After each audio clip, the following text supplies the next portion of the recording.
आप सभी का आपके अपने YouTube चैनल सॉफ्ट टॉक्स में स्वागत है। आज की इस वीडियो में आप सभी बच्चों को क्लास 11 टर्म 2 सोशियोलॉजी समाजशास्त्र के कुछ इंपॉर्टेंट सवाल करवा रहा हूं जो आपके एग्जाम में आएंगे। तो इन सभी सवालों को अच्छे से नोट डाउन कर लीजिए। जितना भी इंपॉर्टेंट सवाल आपके एग्जाम में पूछा जा सकता है ये सारे के सारे सवाल मैं आपको करवा रहा हूँ। इससे पहले देखिए मैंने मॉडल सेट हो और कुछ इंपॉर्टेंट सवाल करवाया है। अगर आपने वो वीडियो नहीं देखा है तो वीडियो के डिस्क्रिप्शन बॉक्स में आपको प्लेलिस्ट का लिंक या फिर आप मेरे चैनल पर जाकर सारे के सारे वीडियो को जरूर देख लीजिएगा।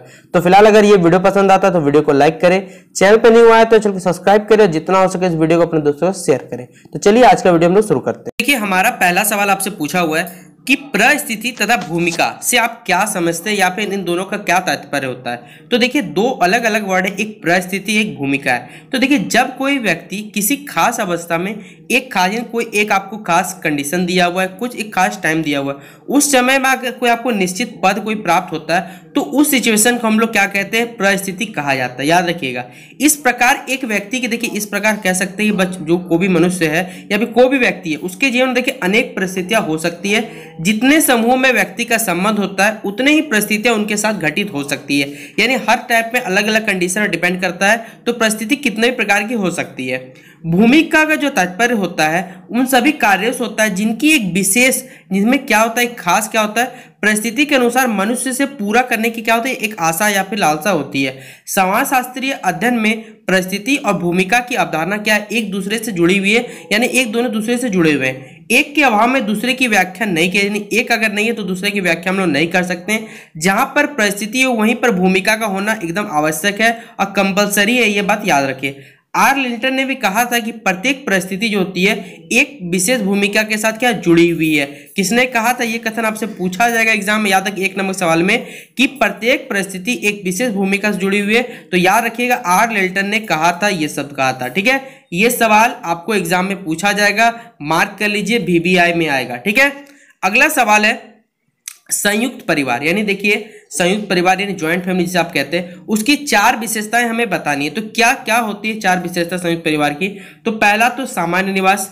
देखिए लिखा हुआ है कि संयुक्त परिवार की 4 विशेषताओं की चर्चा इस प्रकार की जा सकती है। पहला कि संयुक्त परिवार का क्या होता है, मकान होता है जिसमें परिवार के देखिए जितने भी सदस्य रहते हैं वो सभी एक साथ रहकर उस घर में निवास करते हैं। फिर संयुक्त रसोई, मतलब कहने का तात्पर्य यहाँ पर एक ही रसोई होती है जहाँ पर भोजन पकता है और सभी सदस्य क्या करते हैं, उस भोजन को क्या करते हैं, खाते हैं। इसे हम लोग संयुक्त रसोई कहते हैं। फिर देखिए कर्ता का सर्वोच्च स्थान, यानी जो परिवार का देखिए जो वयोवृद्ध यानी सबसे जो वृद्ध पुरुष होता है वही क्या करता है, संयुक्त परिवार का हेड होता है या फिर जिसे आप कर्ता या फिर मुखिया कह सकते हैं। अतः सभी जो भी सदस्य उनकी आज्ञा पालन करते हैं और पारिवारिक मामले में उनका जो निर्णय होता है वही क्या होता है, अंतिम निर्णय होता है। याद रखिए ये बात।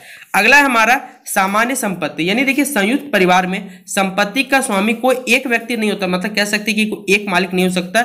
उसमें परिवार के सभी सदस्य क्या होते हैं, उसमें सामान्य रूप में समान अधिकार सबका होता है। यानी सभी को देखिए इसका इक्वल पार्टी में क्या मिलेगा, हिस्सेदारी मिल सकता है। ये संयुक्त परिवार के 4 विशेषताओं हैं, याद रखिएगा। आप खुद भी इसे अपने लैंग्वेज में लिख सकते हैं, तो याद रख लीजिएगा। ठीक है, अगला सवाल है हमारा समाजीकरण। क्या होता है समाजीकरण। तो देखिए व्यक्ति जन्म से केवल एक जैविक प्राणी होता है, सामाजिक मूल्य हो और प्रतिमानों से क्या होता है, वो अनभिज्ञ होता है, मतलब ज्ञान नहीं होता है। रहन सहन हो गया, हमारा खान पान हो गया, जो बोलचाल की हमारी भाषा हो गई, संस्कृति हो गई, रीति रिवाज आदि के बाद वो क्या करता है, वह जन्म के बाद ये सारी की सारी घटनाएं वो सीखता है। फिर वो समाज के क्या अनुकूल बनता है। जिस आप देखिए यहाँ परिभाषा आप लिख सकते हैं, यहाँ से कोई दिक्कत नहीं, लेकिन समझाने का तात्पर्य याद रखिएगा।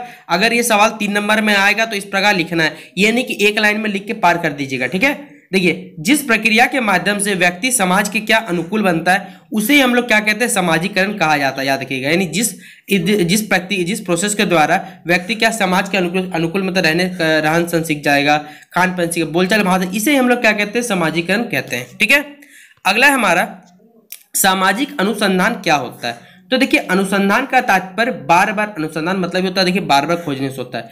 जब कोई भी अनुसंधान सामाजिक जीवन, सामाजिक घटनाओं एवं सामाजिक जटिलताओं से संबंधित होता है तो उसी अनुसंधान को हम लोग क्या कहते हैं, सामाजिक अनुसंधान कहते हैं। इससे देखिए इनमें इन सब के संबंध में यथार्थ ज्ञान प्राप्त किया जा सकता है। सामाजिक अनुसंधान में सर्वप्रथम किसी व्यवहारिक समस्या, किसी के पर्सनल बिहेवियर हो गया, घटना हो गई, से संबंधित मूल तत्वों का अवलोकन किया जाता है ताकि उसकी सामान्य प्रकृति को भली भांति क्या कर सके, लोग समझ सके।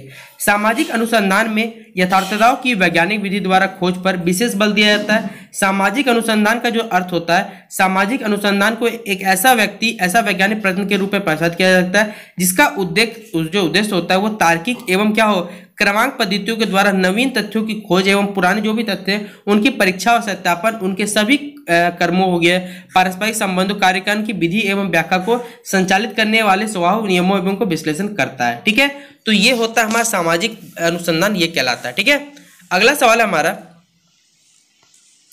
कि सामाजिक अनुसंधान एवं सामाजिक सर्वेक्षण में अंतर स्पष्ट करें। तो देखिए, सामाजिक अनुसंधान का क्षेत्र जो होता है, दो अलग अलग टर्म बोले हुए, सामाजिक अनुसंधान और एक सामाजिक सर्वेक्षण। ठीक है, दोनों क्या है, सामाजिक अनुसंधान का जो क्षेत्र होता है वो सामान्य होता है, जबकि जो सामाजिक सर्वेक्षण वो क्या होता है, किसी पार्टिकुलर एरिया में क्या होता है उनका कंडक्ट किया जाता है। सामाजिक अनुसंधान की प्रकृति क्या होती है, सैद्धांतिक होती है, जबकि सामाजिक सर्वेक्षण की जो प्रकृति होती है वो क्या होती है, व्यवहारिक होती है। ये दोनों के बीच के डिफरेंस है। और भी लिखे हुए हैं कि सामाजिक अनुसंधान का जो उद्देश्य होता है वो ज्ञान की प्राप्ति अथवा विस्तार है। वहीं पर देखिए सामाजिक सर्वेक्षण का जो उद्देश्य होता है वो सुधार तथा समाज का क्या करना है, कल्याण करना होता है। सामाजिक अनुसंधान में तथ्य संकलन के पहले उपकल्पना बनाई जाती है, जबकि देखिए सामाजिक सर्वेक्षण में इसकी आवश्यकता नहीं होती है। फिर वहीं पर सामाजिक सर्वेक्षण व्यक्तिगत रूप में किया जाता है, और जो देखिए जो सामाजिक सर्वेक्षण होता है वो एक सामूहिक मतलब पूरे ऑल ओवर एरिया में किया जाता है, बहुत से लोगों के, इसलिए यहाँ पर सामाजिक किया जाता है। ठीक है, दोनों ही वर्ड एक जैसे, लेकिन याद रखिए दोनों के बीच का डिफरेंस। अगला सवाल आपसे पूछा जाएगा कि सामाजिक समूह से आप क्या समझते हैं, इसकी कुछ प्रमुख। देखिए यहाँ पर मैं 9 पॉइंट लिखे हुए, आप कोई भी कम से कम 6 पॉइंट जो लिखे एग्जाम में। ठीक है, जब 2 या 2 से अधिक व्यक्ति सामान्य हितों के लिए परस्पर संबंध स्थापित करते हैं तथा एक दूसरे क्या कहते हैं वो प्रभावित करते हैं, तो एक समूह का निर्माण होता है। उसी समूह को हम लोग क्या कहते हैं, सामाजिक समूह कहा जाता है। अब इसकी कुछ विशेषताएं हैं, जैसे पहला है समूह व्यक्तियों का क्या होता है, संग्रह होता है। समूह एक मूर्त संगठन है। समूह में एक निश्चित ढांचा के साथ साथ कार्यों का भी विभाजन पाया जाता है। इसकी जो सदस्यता होती है वो ऐच्छिक मतलब खुद के हिसाब से होती है।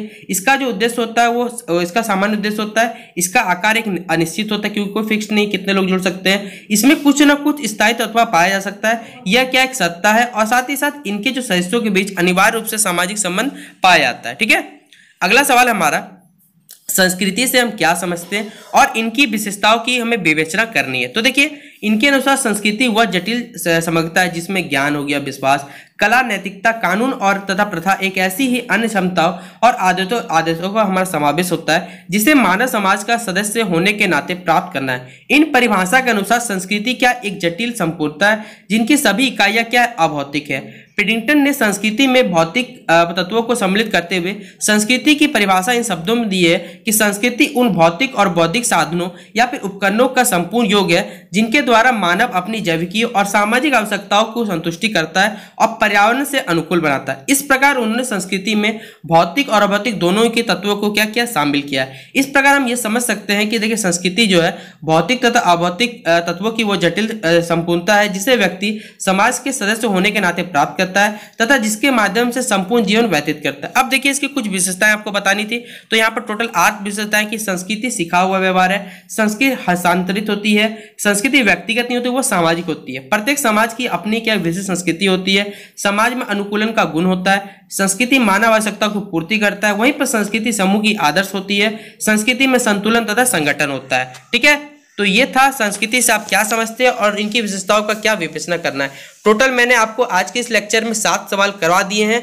नेक्स्ट वीडियो में जितने 12 सवाल आपके एग्जाम में आ सकते हैं वो मैं आपको कंप्लीट करवा दूंगा। तो फिलहाल अगर आपको ये वीडियो पसंद आता है तो वीडियो को लाइक करें, चैनल पे न्यू आए तो इसको सब्सक्राइब करें और जितना हो सके इस वीडियो को अपने दोस्तों को शेयर करें ताकि आपके दोस्त जो भी सोशियोलॉजी में, क्योंकि आपको मालूम होगा जैक बोर्ड ने आप सभी बच्चों के लिए कोई भी सिलेबस आपका जारी नहीं किया है और आप सभी बच्चे बोल रहे कि सर सिलेबस बता दीजिए। तो पहले बता देता हूँ, टर्म 1 का देखिए जो भी सिलेबस है आप उसको हटा दीजिए, एनसीईआरटी बुक से रिप्लेस कर दीजिए। जो बचा हुआ पोर्शन है वो आपका टर्म 2 का सिलेबस है, याद रखिएगा। इसी तरह करके आपको अपना सिलेबस आपको मिल सकता है। ठीक है, तो आशा करता हूं कि आपको ये वीडियो पसंद आया। अगर ये वीडियो पसंद आया तो वीडियो को अपने दोस्तों को शेयर करें, जितने व्हाट्सएप ग्रुप, फेसबुक जहां भी जुड़े वहां शेयर जरूर कर दीजिएगा।